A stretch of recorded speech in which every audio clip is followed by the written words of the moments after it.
Hi, this is Sally's Book Talk. Tune in daily to discover the world's best books curated just for you. Today we're exploring Deep Work, Rules for Focused Success in a Distracted World, with Chinese edition spanning approximately 160,000 characters. I'll unpack the essence of this book for you in 19 minutes.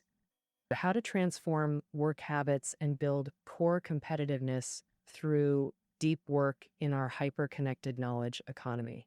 Let's face it, everyone wants to stand out professionally, but how exactly do we achieve workplace success? Most believe that working harder and acquiring skills guarantees success, which seems perfectly logical. Yet, reality shows we're constantly racing against the clock. Constant texts, WeChat, QQ notifications, unanswered emails, pending monthly reports for meetings, unfinished PowerPoints. It's like meeting 3 heads and 6 arms. Multitasking and context switching have become workplace norms, like replying to WeChat immediately while working on slides, or checking emails mid-spreadsheet creation. We assume instant responses boost efficiency, but results often disappoint. Cal Newport argues in Deep Work, if work can continue amidst constant interruptions, it's likely replicable low cognitive tasks. Such undemanding work creates minimal new value. Busy yet ineffective, textbook shallow work. Shallow as in superficial and surface level work. The real danger? Fragmented attention prevents focused execution and deep thinking. True professional success requires deep work. Deep work means laser-focused, uninterrupted cognitive engagement at your mental limits.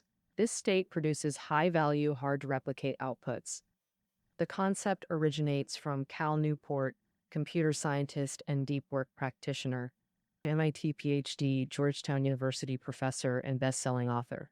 Besides this book, he's also authored bestsellers like Left Angle, open parentheses, How to Become a Straight A Student, right angle, open parentheses, How to Get into World Top Universities, right angle, close parentheses, and Left Angle, open parentheses, So Good They Can't Ignore You, right angle, close parentheses.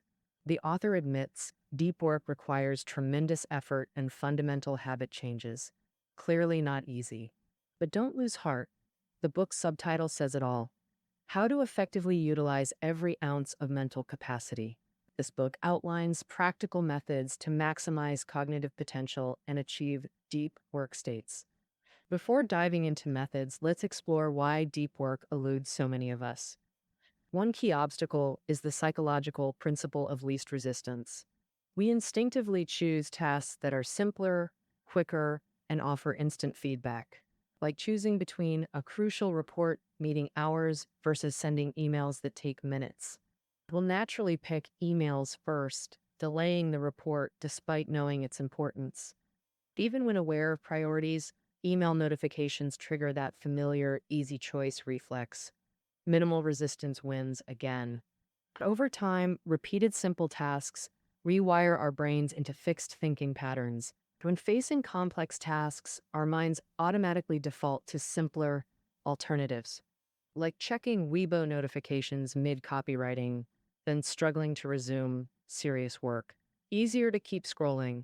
We tell ourselves, I'll get to real work after checking moments, as if attention switching costs nothing. Our mistake lies in assuming seamless attention shifts are effortless. Truth is, focus isn't automatic, it requires discipline training. Dr. Clifford Mass from Stanford warns, chronic multitasking damages cognition, potentially causing mental impairment. Phone scrolling and gaming create neural pathways for shallow processing, eroding deep thinking capacity. On top of that, our willpower keeps draining as we handle emails and trivial tasks. But daily willpower is finite. Your brain doesn't distinguish between shallow or deep work usage. Once depleted, it's gone. When you finally attempt deep work, true focus becomes impossible because your mental reserves are already exhausted. Now let's discuss the second barrier, the productivity equals busyness mindset. This mentality originated from the industrial era. Assembly line work valued quantity over quality, More units produced meant higher competence. Busyness naturally correlated with increased output. The knowledge economy introduced multifaceted success metrics. Modern workplaces employed diverse performance evaluations across roles. Yet, the busyness equals productivity fallacy persists in corporate culture. Some managers praise employees burning midnight oil as dedication proof. Endless meetings and email marathons get mistaken for real productivity. This reveals lingering industrial age biases in modern workplaces. Such mindset pushes work towards superficiality, sidelining deep focus needs. Finally, the third barrier, network centrism. Internet advancement made connectivity a status symbol. Offline individuals risk being labeled outdated. Smartphone zombies dominate public spaces. 2016 data shows Chinese averaged 4 hours daily mobile internet use, with 70% fearing disconnection. Internet addiction stems from FOMO, fear of missing out on potential benefits. The author terms this mindset the any benefit justification, like posting on WeChat Moments and getting numerous likes and comments. Suddenly feeling validated just creates an illusion of social significance through digital engagement. Or writers networking on forums believing it enhances both skills and connections. But these digital benefits come at the cost of fragmented attention needed for deep work. The opportunity cost outweighs perceived benefits when productivity plummets. Now, understanding why deep work eludes many, let's discuss solutions. Deep work demands overcoming primal urges through disciplined practice. The book provides systematic methods to push cognitive limits and elevate output quality. First principle, adopt a deep work scheduling philosophy. Step 1, choose your deep work scheduling strategy.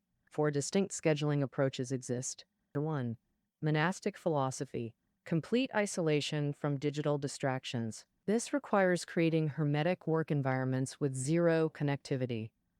Neil Stephenson, author of Anathema, maintains no email or address on his website to preserve focus. She states, large, uninterrupted time blocks enable novel writing. Fragmented time destroys productivity. The monastic approach demands substantial, isolated time blocks, best suited for self-disciplined professionals with clear objectives.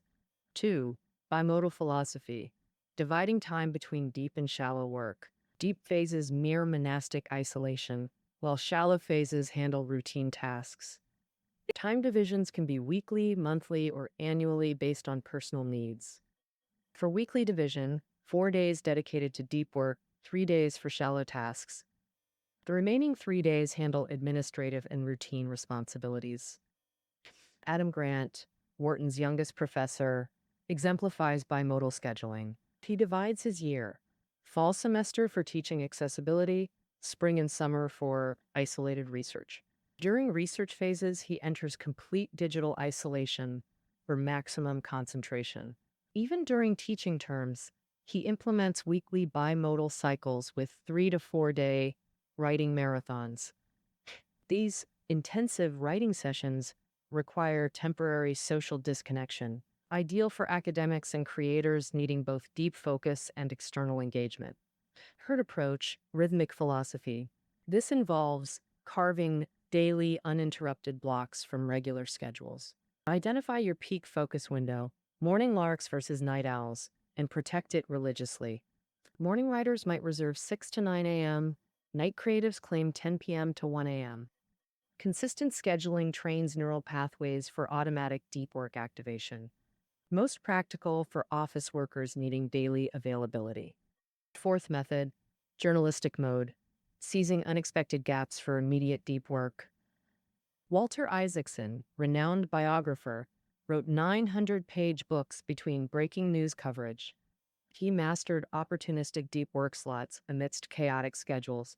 This advanced technique requires years of cognitive discipline training. But this mode isn't suitable for deep work beginners. If your schedule is chaotic, master opportunistic deep work through persistent micro-practice. Next technique, progressive skill building. The foundation is identifying your optimal scheduling strategy through self-assessment. Second principle, cultivate deep work rituals. Habitualization reduces cognitive resistance, making deep focus autopilot. Establish sacred spaces, time blocks like libraries with zero digital temptations. Execute timed challenges, 20-minute sprints with word count targets. Set slightly ambitious deadlines to stretch capabilities. If 300 words in 20 minutes is normal, push for 500 during deep sessions. Pre-session rituals matter. Organize materials, brew coffee for mental clarity. Haruki Murakami's 38-year ritual. 4 a.m. starts with coffee and 4,000-word targets. Is mechanical precision transformed writing into muscle memory? No universal formula. Iterate through personal experimentation. The goal. Neural pathways that automate deep focus activation. How to operationalize these habits. That's exactly what we'll explore next. Third principle, execute like a business. Laser focused on high value priorities. Just as businesses prioritize profitability, we should ruthlessly focus on cognitively demanding tasks. Implementation steps. First, set wildly important goals, WIGs, that ignite motivation. Author's goal. Publish 5 high-impact papers annually for professorship. Then track lead measures, predictive indicators of goal achievement. What are lead measures? Let's illustrate. Bakery example. Pre-launch taste test participation predicts product success. Collecting feedback allows refinement before full-scale production. Sales target example. Break $500,000 goal into monthly contracts or weekly client meetings. Maintain scoreboard tracking, deep work hours for performance reviews. Fourth principle, scheduled brain downtime. The author advises strict work termination rituals, even with unfinished tasks. Post-work hours means zero work-related activities.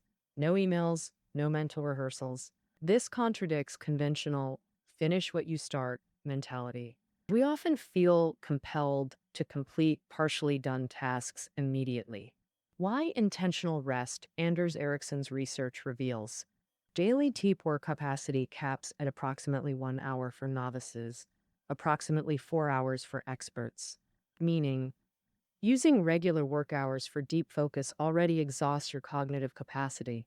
Overtime just yields diminishing returns. Attention restoration theory posits leisure activities recharge mental resources. Socializing, music, family time, these activities replenish focus reserves. Persistent after-hours work sabotages next-day productivity through cognitive depletion. The author's ritual, hard stop at 5:30 p.m. daily. This fixed schedule productivity protects cognitive recovery windows. Strategic rest isn't weakness, it's performance optimization. In summary, deep work offers transformative personal management strategies worth implementing. Recapping today's insights, why deep work eludes most. 3 culprits: path of least resistance, busyness fallacy, and network centrism. The 4-step methodology. 1. Strategic scheduling.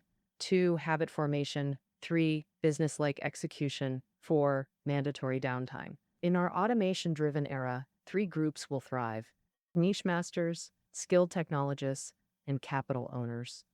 For ordinary professionals, deep work bridges the gap through exceptional output. The path forward, cultivate deep work to become either A. Domain expert, B. Tech virtuoso, C. Value creator through concentrated effort. Implement these principles to maximize cognitive potential. This concludes our exploration of deep work. Detailed notes available below. Until tomorrow.